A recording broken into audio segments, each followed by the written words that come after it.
Saudações a todas e todos. Este é o canal Ponto de Partida das Ideias e o tema do vídeo de hoje é o que é comunicação digital. Existe uma batalha das ideias que está sendo travada no interior da chamada midiosfera, no interior do universo digital, e nós, os comunicadores progressistas, os comunicadores de esquerda, estamos perdendo. Na verdade, esse campo da extrema-direita vem utilizando, melhor dizendo, com muito mais desenvoltura, muito mais eficiência, esses espaços.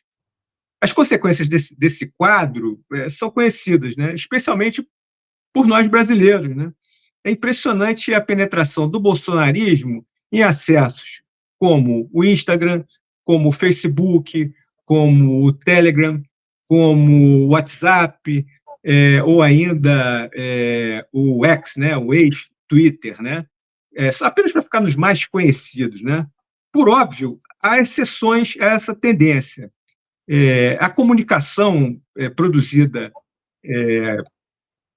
por comunicadores, né, progressistas, sabe, que obtém uma grande penetração, uma grande audiência no interior da rede. Mas, na verdade, isso é exceção. Eu estou hoje justamente com uma das exceções, com uma dessas exceções que geram muitas interações na rede. Né? Me refiro aqui à nossa querida Hildegard Angel, jornalista, que brilhou nas páginas da mídia impressa, brilhou nas ondas da TV aberta e agora apresenta um programa de entrevistas intitulado Conversas com Hildegard Angel, na Rede 247, sempre com muita repercussão. Indo direto ao assunto, querida Hildegard, como você vê o desafio da comunicação digital hoje em dia? Eu não vejo como um desafio, eu vejo como uma oportunidade. Porque se não houvesse a comunicação digital, nós, por exemplo, não estaríamos vendo o Lula eleito.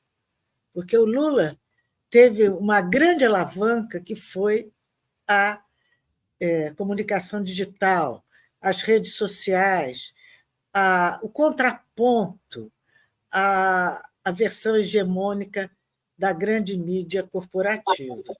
Se não houvesse a comunicação digital, nesse momento, eu acho que o Lula não teria sido eleito.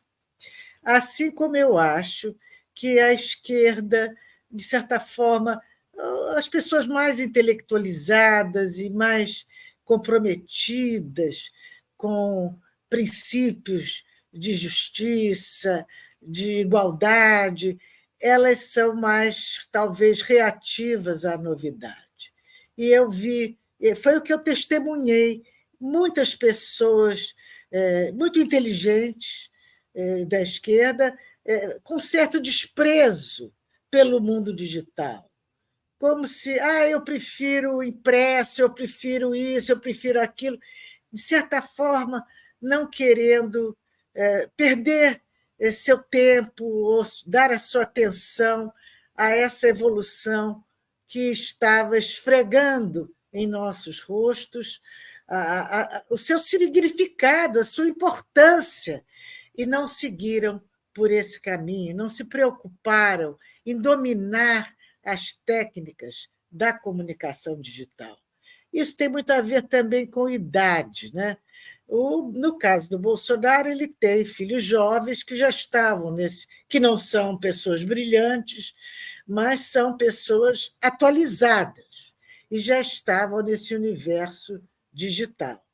E mais, foi esse o momento chave em que a direita no mundo, a partir da Cambridge Analytica, do Steve Bannon, estava cooptando e também abduzindo governos e poder, né, através dos feitos da mídia digital, dos feitos das big techs que detinham dados e que as pessoas, em geral, que não eram tão iniciadas nesse saber, nesses saberes digitais, e ficaram surpresas, porque naquele momento certo, e com muitos recursos dessa direita do mundo corporativo, que pretende, de certa forma, se sobrepor sobre as sociedades, aquele grupo restrito de corporações e de poderes políticos, querendo se sobrepor aos interesses da própria humanidade. Né? E conseguiram fazer o BRICS, que foi um desastre para a Inglaterra, conseguiram emplacar o BRICS, ajudaram a emplacar o Trump, e muito, e todos esses outros governos de ultradireita que nós vemos se revelarem pelo mundo afora, e, principalmente aqui para nós, no nosso ponto de vista, no nosso ponto de partida, principalmente o Bolsonaro, né, que foi desastroso. Ele não teria uma outra oportunidade na vida de ser presidente da República se não houvesse essa mídia digital, esse compromisso instrumentalizada pela ultradireita para seu domínio dos seus interesses, e que isso tudo também dentro do espectro que abrangeu a Lava Jato. E é isso aí. E nós tivemos esse desastre chamado golpe da Dilma, contra a Dilma, o Temer com os seus tetos de gastos e desmontando completamente tudo que o Getúlio Vargas, voltamos a antes de Getúlio Vargas, tudo que o Getúlio Vargas engendrou de bom para os trabalhadores, para os pobres do Brasil, para os despossuídos, tudo isso com uma canetada quase que o Temer conseguiu abolir inteiramente e totalmente.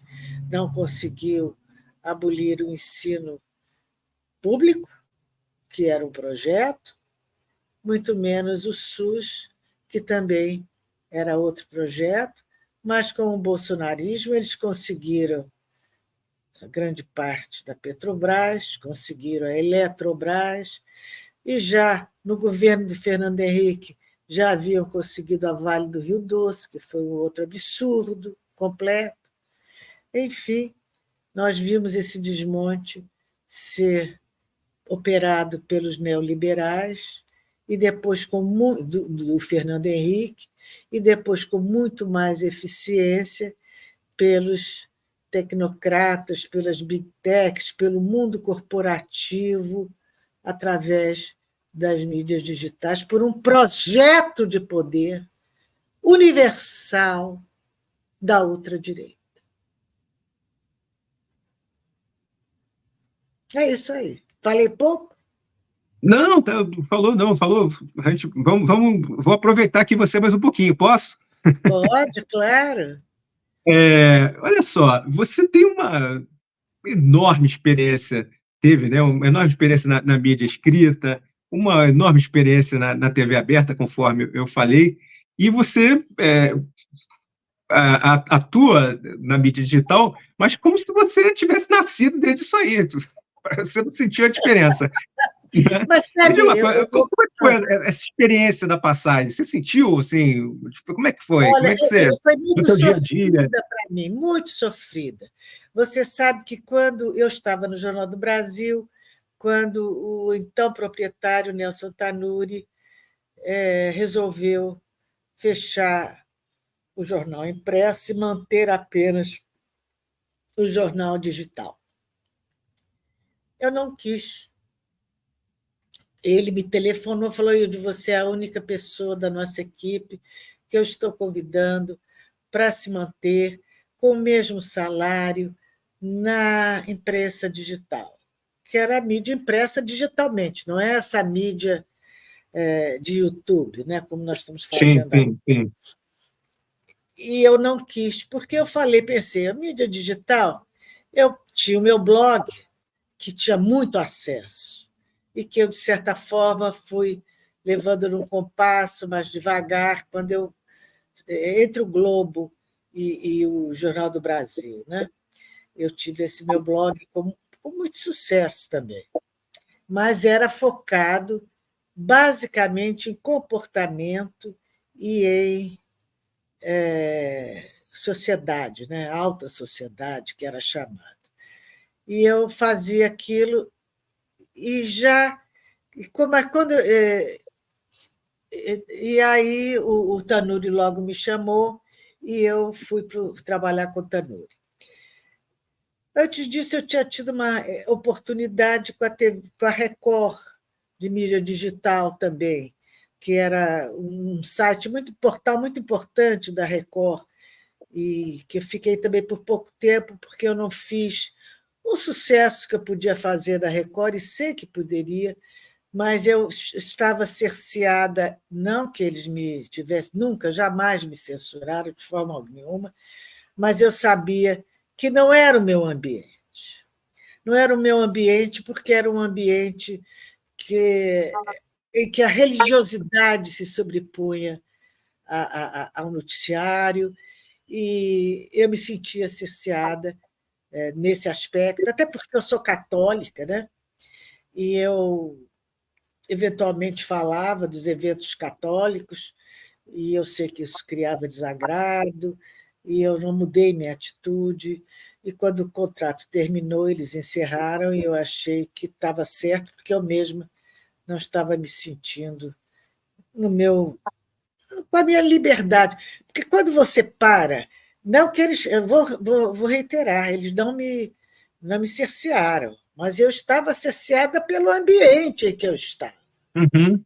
Eu Você não era estava se muito sentindo confortável, né, naquela situação. confortável, e depois eu diferia muito daquele contexto. Né? Eu Uhum. não era a personalidade correta para estar ali. E depois eles não fizeram mais esse tipo de jornalismo, que eu saiba, talvez até estejam fazendo.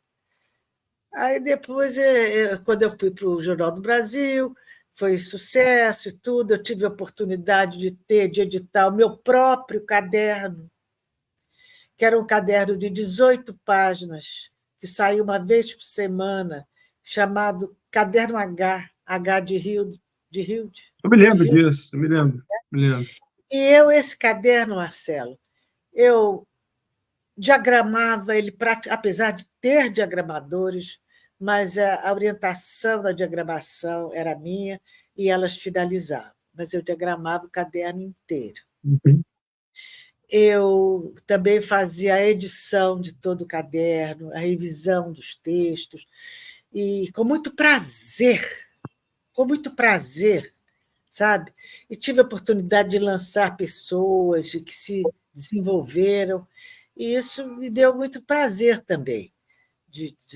E ainda fazia uma coluna que era uma página diária, ainda redigia essa página diária. E essa transição para propriamente, né, para Aí, a quando eles comunicação passaram, digital, eu não para o quis fazer. YouTube, né? Uhum. E aí, quando o Catito Pérez voltou com o Jornal do Brasil, vamos fazer impressa, eu fui toda feliz de fazer a mídia impressa, que eu gostava de fazer. Eu também fazia o rascunho da minha diagramação, e o diagramador finalizava, mas eles pararam pelo mesmo motivo que o Jornal do Brasil com o Tanuri parou, por falta de patrocinador para a mídia impressa. E aí, quando o Léo me chamou para fazer, primeiro eu fui para aquele casal que tem um canal muito interessante. Ela era da Folha de São Paulo, do Estadão. Como é que A chama? Eleonora? Tutameia. Eu fui Ah, tu fazer o também. Tutameia, e com muito prazer, e aí o Léo me chamou. E eu trabalhava no Tutameia graciosamente, que não era um trabalho, era uma entrevista que eles faziam uma vez por semana, Eles fazem ainda, é muito bom, inclusive. Ainda fazem. Eu fiz com muito prazer, e se eu Uhum. tivesse de novo sem uma atividade profissional, eu faria de novo, porque eu estava contribuindo com uma causa. E naquele Uhum. momento que nós tínhamos essa causa, nós não podíamos estar fora dessa mídia. Entendeu, Marcelo? Uhum. Sim, Aí eu sim. fui para. E agora eu tenho uma formação de atriz. Eu fiz Conservatório Nacional de Teatro, fiz todos os cursos de teatro, curso de voz, e fiz teatro muitos anos. Dos meus 15 anos aos 26, eu fiz teatro, profissional. Então, eu fiz teatro, fiz também televisão na Globo, eu fiz. Tinha um programa, um quadro diário no TV Mulher durante muitos anos. Fiz a TV educativa, com um programa de entrevistas semanal, que na Me época lembro foi também. de mais longevidade, 4 anos. Então, eu já estava meio ambientada. E a mídia digital no YouTube é isso. Você não Sim. tem novidade. Entendeu? Eu tenho prazer, me sinto. Só muda, quer dizer, muda basicamente o veículo, né? Mas a forma, a entrevista, tudo é aquilo É que você já igual, tinha antes, da sua já tinha. experiência, né? Então, para mim, é muito agradável. E eu sinto que eu vim com essa minha bagagem, eu me preocupo muito com o formato, com a iluminação, tanto que esse meu programa veio num formato diferente do formato habitual da TV 247. Eu fiz gravado com. Eu tenho uma boa cinegrafista excelente, é editado. É uma coisa bem feita e que a gente, na mídia digital, não tem muito. É muito. As pessoas também. Tipo, estão feito eu estou hoje, sem arrumar, sem dar um trato no visual. Não, mas está ótimo. Ao natural, tá, tá, sem Mas problema. isso eu acho que também deu um impulso. Acho que as pessoas se sentem, que quem está assistindo se sente prestigiado, se vê que você tem uma preocupação com o acabamento do que você está fazendo. E é nisso que a direita ganha. Porque a mídia digital da direita, esses Brasil Paralelo e que tais, Sim, são sim.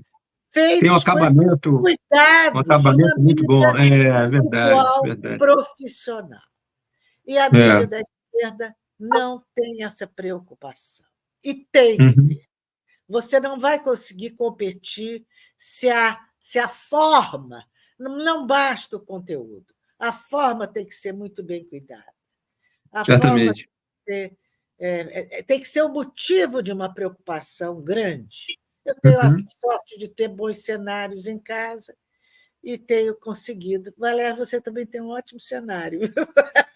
Obrigado. Gostei do Vindo seu de cenário. você é um grande elogio, porque eu adoro as ambientações que você faz nas suas entrevistas, É né? muito É muito bom. importante isso. As pessoas gostam, e isso atrai atenção, dá credibilidade, a coisa meio improvisada não, não convence tanto, sabe? Você Certamente. Não, não, tem que não cuidar da gera a a mesma forma como você comunicação. fala, a forma É, como você se apresenta e a forma do seu cenário, da sua certamente. iluminação, da sua equipe técnica, tem que ter. É verdade. Para terminar, eu vou te fazer uma última pergunta, né? O nosso horário aqui é sempre bastante curtinho, né, tal, mas que é Pois uma coisa fantástica que acho que você já se envolve há muito tempo, que é o processo de recuperação da memória, né, do povo brasileiro diante das agressões do Estado brasileiro durante o período da ditadura empresarial militar, né? Você tem que se destacar nesse sentido, né? O ato do Casagrande, nesse sentido, foi algo de excepcional, né? Nesse sentido de recuperar, trazer a memória, né? Porque é uma forma da gente dizer que não quer que esse processo autoritário se repita nunca mais, né? mas a gente tem que trazer a memória não para quem já tem essa memória, para quem não domina essa memória. Porque a luta agora não é uma luta meramente de guardar a história, não é essa a luta. A luta que nós temos é pela democracia brasileira. Ela está em risco. E eles sequestram tudo. Sequestram tudo. Agora, essa nossa luta pela democracia, pela liberdade democrática, acaba de ser sequestrada no pronunciamento de ontem do Bolsonaro, que agora é pátria, família e liberdade. Eles querem nos sequestrar a pátria, querem nos sequestrar os valores familiares que todos temos, cada um tem o seu, mas todos temos, e querem nos sequestrar o discurso da liberdade, e são eles que obstaculam a liberdade. São eles que criam entraves para a liberdade. E mais, falou que conseguiu reconquistar o verde e amarelo, as cores da bandeira. É mentira! Ele mente que nem sente. As cores da bandeira, essa repetição de bandeiras nas janelas, começou com uma campanha chamada Basta, que era uma campanha contra Dilma, contra os governos do PT, contra Dilma Rousseff e contra o Lula. A campanha do Basta. Você começou a ver bandeira do Brasil nas janelas da Zona Sul, nas janelas dos apartamentos da Vieira Soto, da Epitácio Pessoa, aqui da Praia do Flamengo, da Praia do Leblon. Você começou a ver a bandeira do Brasil. Começamos a ter antipatia da bandeira do Brasil, porque sabíamos que ali morava um reacionário. Depois, a campanha do Aécio foi toda verde e amarela.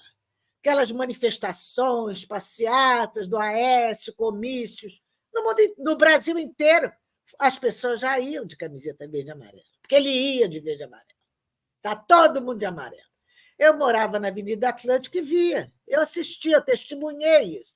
Não foi o Bolsonaro quem trouxe a bandeira de volta à ordem do dia como um instrumento capturado pela direita.